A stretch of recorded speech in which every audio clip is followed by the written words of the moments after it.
Hello everyone, in this video I'm going to show you how to wrap text in Google Docs. So open up any web browser like Chrome or Safari, then open up the Google Docs website and sign into your account. Now again you need to open up the document in which you want to do the text wrap. Okay, so suppose I'm going to open up this document here in order to show you the text wrap.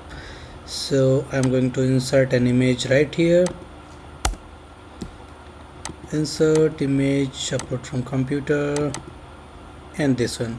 Okay, so once your image is there, then you need to select the image.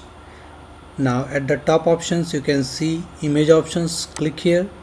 Now on the right hand side you can see the text wrapping option.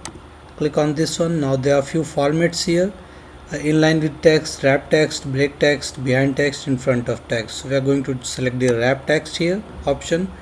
Okay, now you can actually go and resize your image, and you can drag and drop it anywhere in the document, and you can see the text wrapping around it. Okay, so if I do it here, the text will go around here. Okay, if I do it here, the text will go around it here.